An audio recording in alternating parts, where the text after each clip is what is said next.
April 19ஆம் நாள் நடைபெற்ற உத்திரமேரூர் பள்ளியில் நியூட்டன் அறிவியல் மன்றம் சார்பில் நடைபெற்ற போட்டிகளில் கலந்து கொள்ள நாங்கள் அனைவரும் சென்றோம்.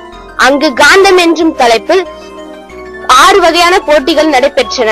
அவை பேச்சு போட்டி, கட்டுரை போட்டி, ஓவிய போட்டி, பாட்டு போட்டி, வினாடி வினா, அறிவியல் மாதிரிகள்.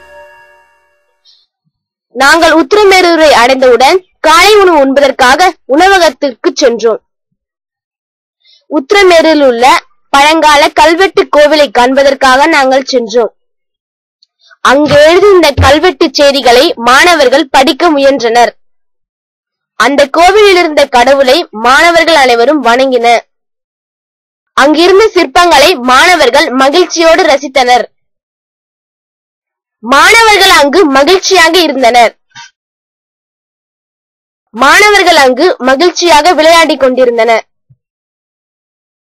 அங்கிருந்த கல்வெட்டு செய்திகளுள் இவையும் ஒன்று.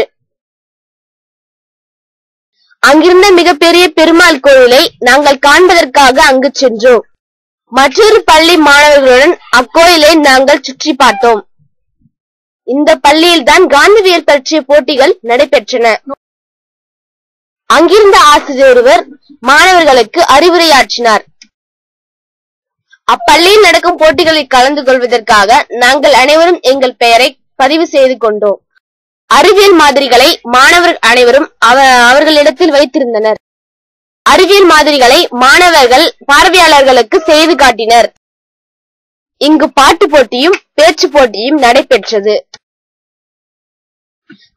பாட்டு போட்டியிலும் பேச்சு போட்டியிலும் மாணவர்கள் அனைவரும் ஆர்வத்துடன் பங்கேற்றனர். வினாடி வினா இந்த அறையில் தான் நடைபெற்றது.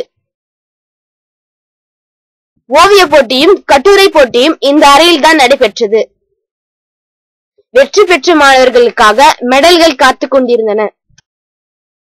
வெற்றி பெற்ற மாணவர்களுக்கு கோப்பைகளும் காத்துக் கொண்டிருந்தன. முதலிடத்தை பிடித்த மாணவர்களுக்கு தங்க நிறத்தில் மெடல்கள் வழங்கப்பட்டன. 2ஆம் இடத்தை பிடித்த மாணவர்களுக்கு வெள்ளி நிறத்தில் மெடல்கள் வழங்கப்பட்டன.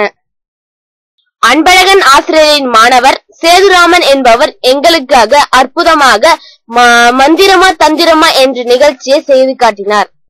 வெற்றி பெற்ற மாணவர்களுக்கு கோப்பைகளும் மெடல்களும் வழங்கப்பட்டது. வெற்றி பெற்ற மாணவர்களுக்கு கோப்பைகளுடன் உடனே சான்றிதழும் வழங்கப்பட்டது. தங்கள் ஆசிரியருடன் மாணவர்கள் பரிசுகளை சந்தோஷமாக பெற்றுக் கொண்டனர். கலந்து கொண்ட மாணவர்களுக்காக சான்றிதழ்களும் வழங்கப்பட்டது. 10 மாதங்களில் அதிக முறை வெற்றி பெற்ற பள்ளிகளுக்கும் கோப்பைகள் வழங்கப்பட்டது. மாணவர்களின் மகிழ்ச்சிக்காக அப்பள்ளியைச் சேர்ந்த மாணவிகள் நடனமாடி காட்டினர். இறுதியாக இந்த ஆசிரியர் மாணவர்களுக்காக அறிவுரையாற்றினார். இப்படிக்கு அரசினர் உயர்நிலைப்பள்ளி 17 அஸ்தினாபுரத்தின் மாணவர்கள். நன்றி, வணக்கம்.